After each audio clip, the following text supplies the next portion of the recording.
Boa tarde, a paz do Senhor Jesus aos irmãos, às irmãs, a todos que me ouvem. Este é mais um vídeo do canal. Lembrando que o intuito deste canal é alcançar vidas.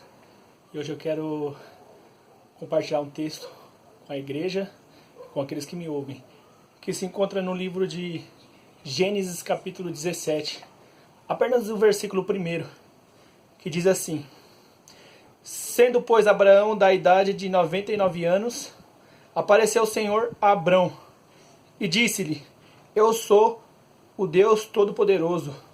Anda em minha presença e ser perfeito. Irmãos, um texto interessante, onde podemos ver uma das características de Deus, da sua natureza, do seu caráter.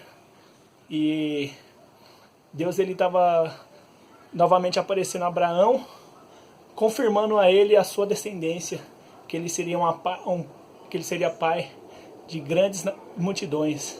Interessante que Deus dá uma determinação para Abraão, dizendo que ele deveria andar na presença do Senhor e ser perfeito. E o que é interessante de aprendermos com isso? Deus não estava falando para Abraão que ele deveria ser alguém sem pecado, pelo contrário.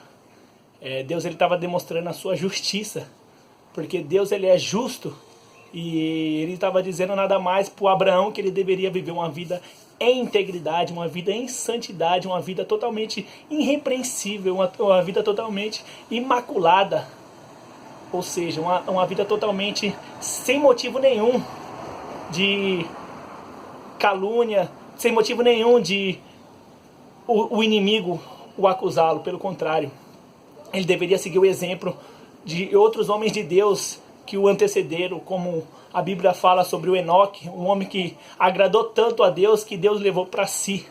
Outro homem, Noé, que é considerado o pregoeiro da justiça, um homem que ele pregou a uma geração perversa, construiu a arca e entrou na arca, ele e sua família. E a Bíblia diz que somente 8 almas foram salvas do dilúvio, e os outros todos pereceram. Ou seja, o interessante, irmãos, que a natureza de Deus é revelada nesse pedido que Deus faz ao Abraão, porque Deus é santo, ele não compactua com o pecado, ele é justo, e a palavra do Senhor nos diz que as nossas obras perante o Senhor são como trapo de imundícia. Ou seja, Deus é justo, Deus é fiel, ele é verdadeiro, e não há outro além dele.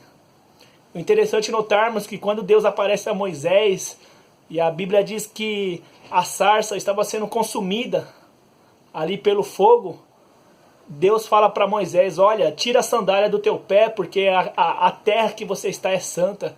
E alguns estudiosos acreditam que Moisés tinha os deuses dos egípcios estampados sobre a sua sandália. Por isso Deus falou: olha, eu não compactuo com esses deuses, eu sou o único e verdadeiro. Então tira as sandálias do teu pé, porque onde você está é terra santa. Isaías capítulo 6, a Bíblia diz que no ano que morreu o rei Uzias, Isaías vai descrever a visão que ele teve. No ano que morreu o rei Uzias, eu vi o Senhor assentado num alto e sublime trono, e o séquito enchia todo o templo. E os serafins tinham 6 asas, com 2 cobriam os rostos, com 2 cobriam os pés, e com 2 voavam, e clamavam uns aos outros, dizendo: Santo, Santo, Santo, Santo, Santo é o Senhor dos exércitos, e toda a terra está cheia da sua glória. E quando Isaías viu e contemplou a majestade de Deus, a glória de Deus, o seu trono, ele olhou para dentro de si e disse: ai de mim, porque estou perecendo, porque sou um homem de lábios impuros, e os meus olhos viram o Rei da Glória. Ou seja, Isaías teve uma experiência tão gloriosa, tão maravilhosa, que ele olhou para sua pequenez, ele olhou para sua fraqueza, diante da grandiosidade do Salvador, diante do Deus Todo-Poderoso, o mesmo Deus Todo-Poderoso que apareceu a Abraão, dizendo: olha, anda na minha presença e ser perfeito.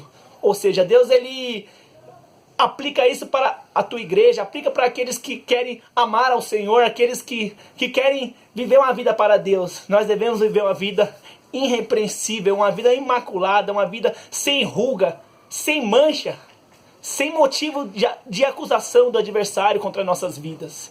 Ou seja, devemos ser o próprio sacrifício oferecido a Deus, sem nenhuma mancha, perfeita, para que quando for oferecido a Deus, Deus possa agradar desse sacrifício.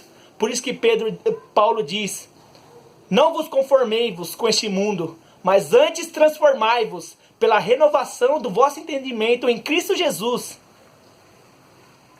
Amém, igreja? Fique com essa palavra e que Deus possa direcionar as nossas vidas e nos dar um caminho para trilharmos de uma forma que agrade a Ele, de uma forma que Deus possa olhar para a tua igreja, para o teu povo e possa agradar das nossas vidas. Esse é um dos objetivos do Evangelho, é nos convergir à vontade de Deus, é nos convergir à sua imagem, para que Deus possa se alegrar, para que Deus possa ser glorificado pelas nossas vidas. Deus abençoe a todos e não se esqueçam de se inscrever no canal. Amém.